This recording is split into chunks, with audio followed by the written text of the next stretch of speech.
తెలంగాణ సచివాలయంలో మరోసారి ఆందోళనకు దిగారు కాంట్రాక్టర్లు. తమకు రావాల్సిన పెండింగ్ బిల్లులు చెల్లించాలంటూ మెరుపు ధర్నాకు దిగారు. తమ బిల్లులు క్లియర్ చేయాలంటూ కొంతకాలంగా ఆందోళన చేస్తున్నారు. గతంలోనూ కమిషన్లు అడ్డుకున్నారంటూ సచివాలయంలో ఆందోళన చేయడం తీవ్ర సంచలనంగా మారింది. ఆ సమయంలో బిల్లులు క్లియర్ చేస్తామని ప్రభుత్వం హామీ ఇచ్చింది. అయినా హామీ నెరవేరకపోవడంతో మరోసారి సచివాలయంలో కాంట్రాక్టర్లు ధర్నాకు దిగారు.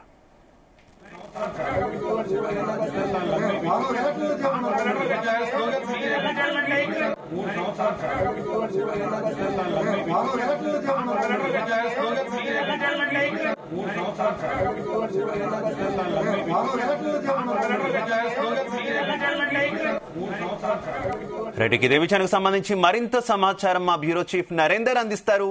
నరేందర్.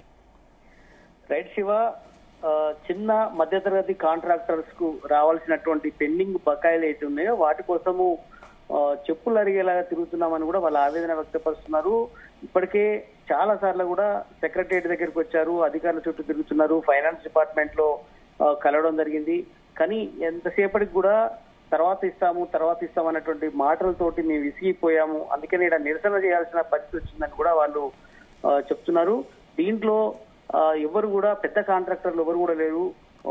దాదాపు 10-20 కోట్ల పైన ఎవరైతే రావాల్సిన వాళ్ళు ఉన్నారో వాళ్ళెవరు కూడా నేరుగా వాళ్ళు చేయాల్సినటువంటి పద్ధతి ద్వారా వాళ్ళకి అమౌంట్ వస్తున్నటువంటి పరిస్థితి ఉంది. కానీ మాలాంటి 10 లక్షలు 20 లక్షలు కోటి రూపాయల లోపు ఉన్నటువంటి చిన్న కాంట్రాక్టర్లమే బలి కావాల్సిన పరిస్థితి వస్తుందంటూ కూడా సెక్రటరియట్ లో వచ్చినటువంటి దాదాపు 50 నుంచి 100 మంది దాకా మనకు కనిపిస్తున్నారు.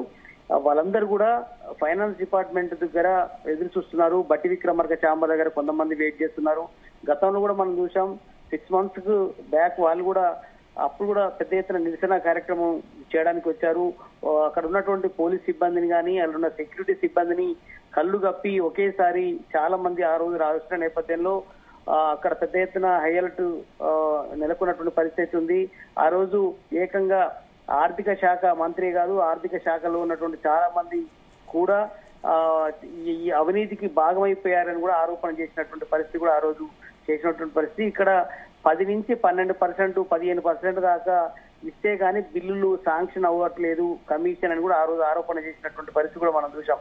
ఇప్పుడు కూడా మళ్ళీ ఆ రోజు నుంచి కూడా హామీ వచ్చినటువంటి నేపథ్యంలో అప్పటి నుంచి కూడా చాలా మంది కూడా పైసలు రాలేదని కూడా ఆవేదన పడుతున్నారు. ఇప్పుడు మరికొంతమంది వచ్చారు, వాళ్ళు కూడా తమ నిరసనను వ్యక్తపరచలేక ఎవరికి వాళ్ళు అడగలేక ఇబ్బంది పడుతున్నటువంటి పరిస్థితి ఉంది.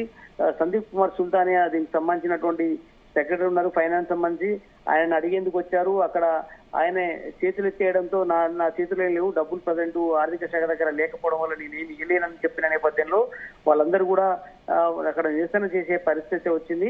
ఒక్కసారి కనుక మనం పాత వివరాల్లోకి వెళ్తే బీఆర్ఎస్ గవర్నమెంట్ నుంచి కూడా ఈ పెండింగ్ బకాయిలన్నీ కూడా ఉన్నటువంటి పరిస్థితి ఉంది. దాదాపు 7-8 ఏళ్ల నుంచి కూడా ఈ మొత్తం పెరిగి దాదాపుగా కొన్ని వేల కోట్ల రూపాయల దాకా మనకున్నటువంటి సమాచారం మేరకు 10,000 కోట్లకు పైగా కాంట్రాక్ట్ చిన్న కాంట్రాక్ట్ చేసినటువంటి వాళ్ళు, మిడిల్ కాంట్రాక్ట్ చేసినటువంటి వాళ్ళందరికీ కూడా అమౌంట్ రావాల్సిన అవసరం ఉందని కూడా చెప్తున్నారు.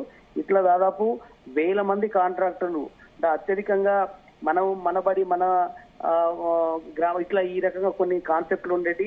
ఆనాడు పాత బడులను వాటిని మొత్తం క్లీన్ చేయడం కానీ, టాయిలెట్స్ కట్టేయడం కావచ్చు, ప్రహరీ గోడ నిర్మించడం కావచ్చు, బడిని మళ్ళీ రినోవేషన్ చేయడం కావచ్చు, ఇట్లాంటి కాంట్రాక్టర్లు కొంతమంది ఉన్నారు. అదేవిధంగా డైట్ కాంట్రాక్టర్స్ ఉన్నారు, అదేవిధంగా వివిధ రకాల హాస్టల్ సంబంధించినటువంటి వాళ్ళు ఉన్నారు, అదేవిధంగా మెటీరియల్ సప్లై చేసినటువంటి కాంట్రాక్టర్స్ ఉన్నారు, అదేవిధంగా హాస్పిటల్ సంబంధించినటువంటి కాంట్రాక్టర్స్ ఉన్నారు.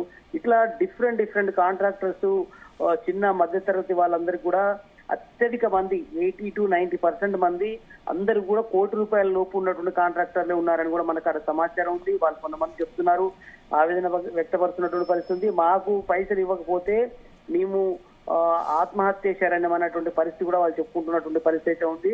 ఎందుకంటే ఆనాడు నుంచి దాదాపు 7-8 ఏళ్ల నుంచి కొంతమంది ఉన్నారు, కొంతమంది గడిచిన 3 ఏళ్ల నుంచి ఉన్నారు, ఈ గవర్నమెంట్ లో స్టార్టింగ్ నుంచి వర్క్ చేసిన వాళ్ళు కొంతమంది ఉన్నారు. ఇట్లా అత్యధికంగా మాత్రం పాత బకాయిలే చాలా వరకు పెండింగ్ ఉన్నాయి. ఎందుకంటే పాత గవర్నమెంట్ మీకు వాళ్ళు ఇవ్వాల్సిన పైసలు మేమెట్లు ఇస్తామని కూడా గతంలో కూడా ప్రభుత్వం కొన్నిసార్లు చెప్పినటువంటి పరిస్థితి కూడా ఉంది. బట్ రూల్ ప్రకారం ఏ ప్రభుత్వం అయినా ప్రభుత్వం అంటే ప్రభుత్వం, గత ప్రభుత్వంలో ఇచ్చిన అవన్నీ ప్రజల అవసరాల కోసం, రాష్ట్ర ప్రభుత్వ అవసరాల కోసం చేసినాయి కాబట్టి ఖచ్చితంగా ఇవ్వాల్సినటువంటి రూల్ అయితే ఉంటుంది. బట్ ఇవ్వాల్సిన పైసలు కూడా టైంకి ఇవ్వకపోతే మేము అప్పులు తీసుకొచ్చిన దగ్గర మీరు ఎలా చెల్లించాల్సిన అవసరం ఉంటుంది. ఇప్పటికే అప్పులు బయట తీసుకొచ్చిన కాడ 5 రూపాయలు 4 రూపాయలు వడ్డీ తీసుకొచ్చినాం, దానికి ఇంట్లో అప్పులు మళ్ళీ దానికోసం మళ్ళీ కొత్త అప్పులు చేయాల్సిన పరిస్థితి ఉంది. కనుక ఇల్లు తాకట్టు పెట్టాల్సిన పరిస్థితి వస్తుంది, పుస్తకం తాకట్టు పెట్టాల్సిన పరిస్థితి కూడా ఉందని కూడా చాలా మంది ఆవేదన వ్యక్తున్నాడు. గతంలో కూడా మనం చూసాం.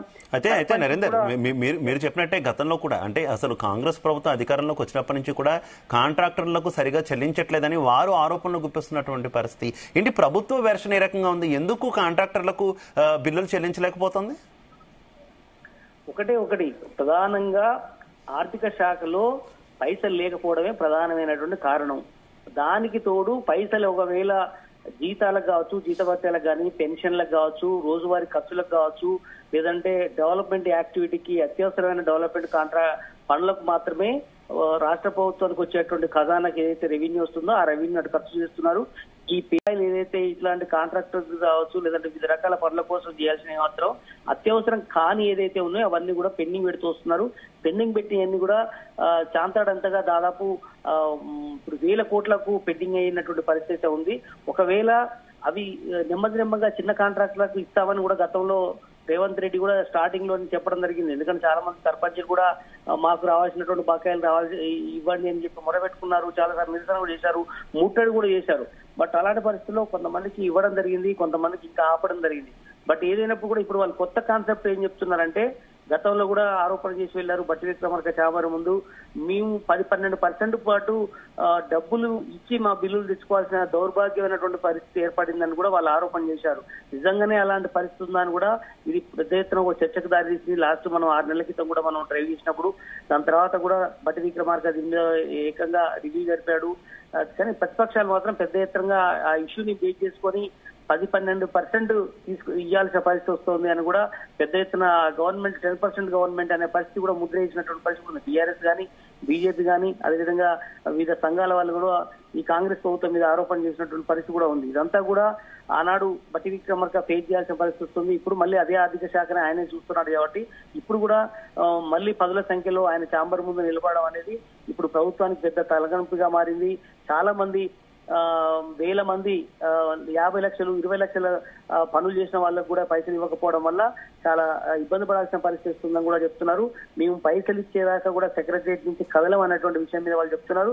బట్ దీని మీద మరి ఇంతమందిని ఒకేసారి ఎలా లోపలికి రానిచ్చారు అనేది ఇప్పటికే పోలీసు ఆరాధిస్తున్నటువంటి పరిస్థితి ఉంది. అధికారులు సిఎస్ కావచ్చు, సిఎస్ రామకృష్ణారావు కానీ మిగతా ఉన్నతాధికారులందరూ కూడా దీని మీద ఇమ్మీడియట్లీ చూస్తున్నారు. గతంలో కూడా ఒకేసారి ఇంతమంది ఎలా అలౌ చేశారు. అయితే రూల్ ప్రకారం మాత్రం వివిధ డిపార్ట్మెంట్ల ప్రకారం, ఎందుకంటే 3 నుంచి 5 గంటల సమయంలో చాలా మంది విజిటింగ్ పాస్ నేపథ్యంలో సెక్రటరియట్ లోపలికి వస్తారు. వివిధ డిపార్ట్మెంట్లు దాదాపు 50 డిపార్ట్మెంట్లు దాకా ఉన్నాయి.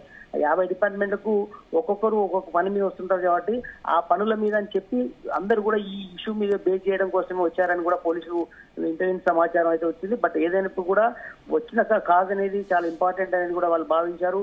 బట్ అంతిమంగా వాళ్ళకి మరి పైసలు ఇస్తారా లేదా అనేది మనం చూడాల్సిన అవసరం ఉంది.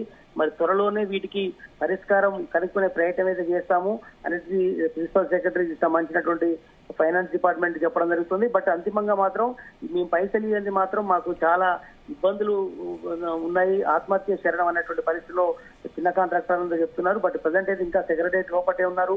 వాళ్ళ మీద కొంత చర్చ జరిగే అవకాశం అయితే కనిపిస్తుంది. అధికారులు చర్చ జరపాలా లేదంటే ఏదైనా డేట్ చెప్పి వాళ్ళు తిరిగి పంపించాలి అన్నటువంటి ఆలోచన అయితే చేస్తున్నట్టుగా అర్థమవుతుంది. Right, okay, thank you.